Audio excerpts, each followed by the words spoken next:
Hello everyone. तो चलिए इस वीडियो में अपन एक इन्वेस्टमेंट इन एसोसिएट का क्वेश्चन डिस्कस करेंगे। मैं आपको थोड़ा सा बेसिक बता देता हूँ कि अपन इसमें क्या करते हैं।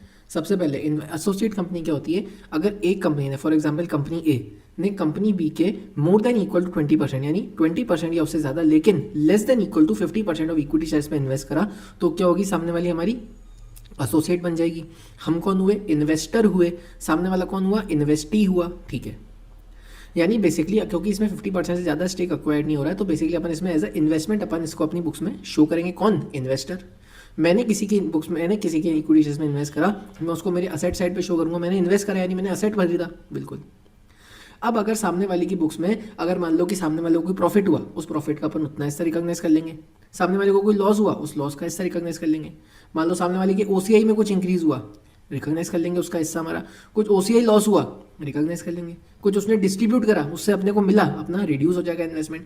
यानी बेसिकली अपने को क्या देखना होता है कि एक हमारा जो असेट है, इसमें हमारे इसमें असेट का नाम क्या है, इन्वेस्टमेंट इन एसोसिएट। ये हमारा असेट है जो हमारी asset side of balance sheet में दिखाई देता है। अपने को ये चेक करना है बेसिकली उसमें कि हमारा असेट इंक्रीज कब हो रहा है, डिक्रीज कब हो रहा है। इंक्रीज कब होगा, जब सामने वाले को प्रॉफिट होगा तो उस प्रॉफिट का हिस्सा हमें ही मिल जाएगा। डिक्रीज कब होगा, जब सामने वाले को लॉस होगा, उस लॉस का हिस्सा हमें भोगना पड़ेगा, तो हमारा इन्वेस्टमेंट डिक्रीज हो जाएगा।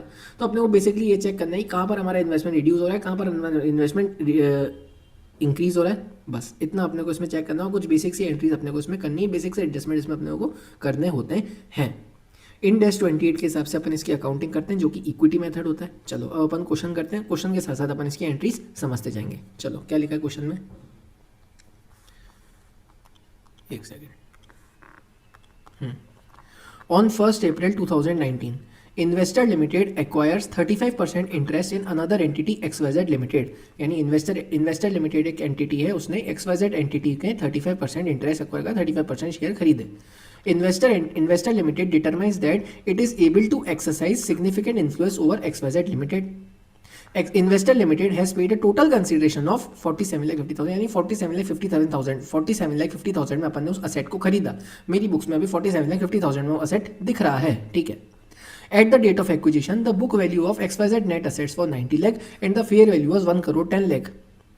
इन्वेस्टर लिमिटेड ने डिटरमाइन करा कि जो 20 लाख का डिफरेंस आ रहा है ना, 1 करोड़ 10 लाख माइनस 90 लाख का, ये because of property plant and equipment आ रहा है, जिसकी रिमेनिंग यूजफुल लाइफ 10 लाख की है। इसमें अपने को क्या करना है, एडिशनल डेप्रिसिएशन का एडजस्टमेंट करना है, सिमिलर टू जो अपन कंसोलिडेशन के क्वेश्चन में करते हैं।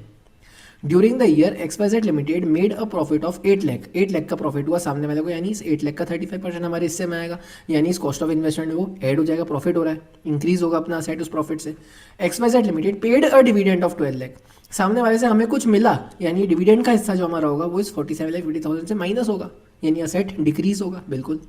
XYZ limited also hold a long-term investment in equity securities under Ind AS investment is classified as FVTOCI। ये लाइन क्या लिखी हुई बेसिकली, अगर आपने Ind AS 109 करा हुआ होगा तो आपको समझ में आएगा।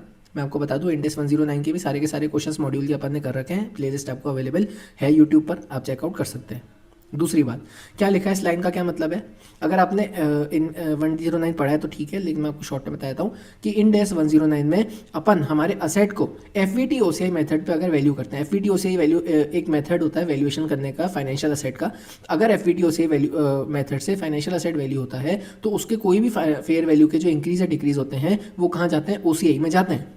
तो इस लाइन में ये लिखा हुआ है कि जो OCI में एक असेट, एक लॉन्ग टर्म इन्वेस्टमेंट है हमारा, जो अपन ने FVTOCI मेथड से फॉलो कर मेजर करा है, उस लॉन्ग टर्म इन्वेस्टमेंट की फेयर वैल्यू इंक्रीज हुई है 2 लाख से, और वो 2 लाख का अमाउंट OCI में पड़ा है। तो इस क्वेश्चन के लिए अपने को क्या करना है, उस OCI का 2 लाख का जो अमाउंट हमारे पास पड़ा है उसका 35% भी हमारा हिस्सा हुआ, क्योंकि ये इंक्रीज है यानी पॉजिटिव पार्ट है। तो इस 47,50,000 में ये ऐड हो जाएगा, हमारा इन्वेस्टमेंट इंक्रीज हो जाएगा, जो मैंने आपको बताया इंक्रीज डिक्रीज, असेट इंक्रीज होगा किससे, एक तो प्रॉफिट से, डिक्रीज होगा डिविडेंड से, हमें उनसे कुछ मिल गया, पैसा मिल गया, तो डिक्रीज हो जाएगा हमारा डिविडेंड के हिस्से से। और OCI का ही प्रॉफिट है, पॉजिटिव पार्ट है, इंक्रीज हो जाएगा 2 लाख के हमारे हिस्से से, यानी 35% से। अपने को क्लोजिंग बैलेंस कैलकुलेट करना है इन्वेस्टर लिमिटेड। अपने को क्या कैलकुलेट करना है, closing balance of investor limited investment in XYZ limited as at 31 March as per relevant Ind AS। यानी बेसिकली क्या करना है, 47,50,000 की हमारी ओरिजिनल कॉस्ट, उसमें प्रॉफिट का पार्ट ऐड कर दो, OCI का पार्ट ऐड कर दो, माइनस कर दो डिविडेंड का पार्ट, सिंपल। लेकिन इस प्रॉफिट के पार्ट में एक एडजस्टमेंट आएगा बस हमारा इसका इक्विपमेंट का, इक्विपमेंट ये नहीं, हाँ, प्रॉपर्टी प्लांट एंड इक्विपमेंट का, बस उसका एक एडिशनल एक एडजस्टमेंट है इसका, वो अपन इसमें समझ लेते हैं। चलो आ जाओ।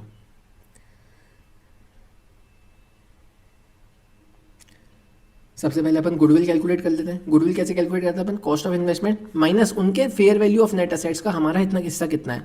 हमने कॉस्ट ऑफ इन्वेस्टमेंट दिया 47,50,000 का, कितने के लिए दिया अपन ने? 38,50,000 के लिए दिया। यानी 38,50,000 के लिए अपन ने 47,50,000 दिया, यानी अपन एक्स्ट्रा किस चीज़ का दिया? गुडविल का दिया। तो अपन ने गुडविल की कैलकुलेशन इसमें 9 लाख की कर दी। चलो अब अपना प्रॉफिट का शेयर, मैंने आपको क्या बताया था? हमारा 8 लाख का प्रॉफिट का शेयर, उसका 35% हमारा हिस्सा होगा 2,80,000 का। लेकिन इसमें एक एडजस्टमेंट होता है, वो क्या एडजस्टमेंट होता है चलो अपन समझते हैं। अपन करेंगे इसमें डेप्रिसिएशन का adjustment because of fair value and carrying amount difference. कैसे कैलकुलेट करते हैं? Step 1, check whether fair value is more than carrying amount और carrying amount is more than fair value. इसमें क्या है? Fair value is more than carrying amount है। Fair value 1 crore 10 lakh की है और कैरिंग अमाउंट 90 लाख का है, यानी fair value is more than carrying amount. चलो वो लिख लेते हैं अपन। Fair value is more than carrying amount, हमारा हिस्सा कितना? 35% का, यानी जो एडिशनल डेप्रिसिएशन आएगा उसका 35% हमारा हिस्सा होगा। यानी उस एडिशनल डेप्रिसिएशन से जो हमारे हिस्से का प्रॉफिट है 2,80,000 का, वो कम हो जाएगा। भाई हमने प्रॉफिट लिया हमारे हिस्से का 35%, उसमें से हमारे हिस्से का डेप्रिसिएशन कम होगा। कितना? 20 लाख का हमारा fair value increase divide by 10 years की लाइफ, 1 ईयर का डेप्रिसिएशन, 35% हमारा हिस्सा 70,000, यानी हमारा टोटल शेयर ऑफ प्रॉफिट कितना है? 2,10,000। Investment in XYZ limited to P&L। क्या होती है प्रॉफिट की एंट्री? मैंने ऊपर लिख रखी है, मैं आपको एक बार रेफरेंस दिखा देता हूँ जिससे आपको ऐसा नहीं लगेगा कि भाई अपन क्या नई चीज़ पढ़ रहे हैं। देखो प्रॉफिट, अगर प्रॉफिट अर्नड बाय एसोसिएट या joint venture, recording investor share in profit या लॉस ऑफ एसोसिएट या joint venture after initial investment date, it will be done up to investor share percentage. इस क्वेश्चन के हिसाब से 35%। Profit अगर earn हुआ है, क्या करेंगे अपन? Investment in associate to P&L। हमारा प्रॉफिट अर्न हुआ है, यानी हमारा जो असेट है वो इंक्रीज हो जाएगा। हमें और उन्होंने प्रॉफिट अर्न करा, यानी उनकी जो इक्विटी है वो इंक्रीज हो गई होगी। हमारा भी उसमें जो स्टेक है 35% का, वो भी इंक्रीज हुआ। कितने से? प्रॉफिट के 35% से। चलो अपन देख लेते हैं कितना हमारा नेट प्रॉफिट आया सारे एडजस्टमेंट्स करने के बाद, 2,10,000 का। तो इन्वेस्टमेंट इन XYZ लिमिटेड जो हमारा असेट है बेसिकली वो इंक्रीज हो गया 2,10,000 से। अपन ने इंक्रीज इन असेट की अकॉर्डिंग कर ली। OCI का शेयर भी पॉजिटिव है इसमें, लॉन्ग टर्म इन्वेस्टमेंट था, इंक्रीज हुआ था 2 लाख का, याद है FPT OCI मेथड के हिसाब से। तो भी अपन हमारा इन्वेस्टमेंट उससे इंक्रीज कर देंगे। 70,000 से हमारा OCI का शेयर इंक्रीज हो गया, 2 लाख का 35%। डिस्ट्रीब्यूशन, हमें डिविडेंड वहाँ से मिला, हमें कुछ पैसा मिल गया असेट का, यानी हमारा असेट कम हो जाएगा। डिविडेंड कितना? 12 लाख का, हमारा 35% शेयर 4,20,000 से हमारा इन्वेस्टमेंट कम हो गया। अब अपने को क्लोजिंग बैलेंस कैलकुलेट करना कर लेते हैं। कितने में अपन ने खरीदा था? 47,50,000। प्रॉफिट के शेयर से हमारा इंक्रीज हुआ सेट, OCI के शेयर से हमारा इंक्रीज हुआ सेट, डिविडेंड के शेयर से हमारा डिक्रीज हुआ सेट। हमारा क्या आ गया क्लोजिंग बैलेंस? 46,10,000। बिल्कुल बेसिक सा क्वेश्चन, बिल्कुल सिंपल सा क्वेश्चन। ये चेक करना है आपको बस कि जो कॉस्ट ऑफ इन्वेस्टमेंट जो हमारा असेट है बेसिकली कुछ भी नहीं है। देखो बैलेंस शीट है, मान लो बैलेंस शीट है, उसमें असेट साइड पे शो हो रहा है एक चीज़, क्या हो रहा है? इन्वेस्टमेंट इन XYZ लिमिटेड, बस investment in XYZ limited, simple. एक असेट हमारा शो हो रहा है इन्वेस्टमेंट इन XYZ लिमिटेड। अब वो या तो इंक्रीज होगा इसकी वैल्यू में, या तो इंक्रीज होगा या डिक्रीज होगा। इंक्रीज कब होगा? जब प्रॉफिट होगा सामने वाले को, तो उसका हिस्सा हमें भी मिल जाएगा। इंक्रीज, मान लो सामने वाले को लॉस हुआ तो उसका हिस्सा हमें भोगना पड़ेगा। डिक्रीज, OCI का शेयर है सामने वाले का पॉजिटिव है तो इंक्रीज हमारा हिस्सा, नेगेटिव है तो डिक्रीज। सामने वाले से हमें डिविडेंड डिस्ट्रीब्यूशन मिला, कुछ और डिस्ट्रीब्यूट करा उन्होंने, तो उन्होंने कुछ हमें दे दिया असेट के बदले, यानी हमारे असेट की वैल्यू डिक्रीज, सिंपल। वो अपन ने यहाँ पे करा। प्रॉफिट हुआ था, इंक्रीज हो गया। यहाँ पे लॉस होता तो ये क्या होता है? डिक्रीज हो जाता। OCI का शेयर पॉजिटिव था, इंक्रीज हो गया। मान लो OCI शेयर नेगेटिव होता, डिक्रीज हो जाता, सिंपल। डिविडेंड अपने को सामने से मिला, कुछ अपने को असेट के बदले मिल चुका, असेट की वैल्यू कम हो गई 4,20,000। तो हमारी क्लोजिंग बैलेंस क्या आया? 46,10,000। समझ में आ गई बात? सारी एंट्रीज अपन ने ऊपर लिखी हुई है नोट्स में, सबको समझ में आपको आ जाएगा। आपको कोई भी कंफ्यूजन हो आप कमेंट सेक्शन में या टेलीग्राम पे मेरे से पूछ सकते हैं। Thank you so much, support कीजिएगा, सब्सक्राइब कीजिएगा।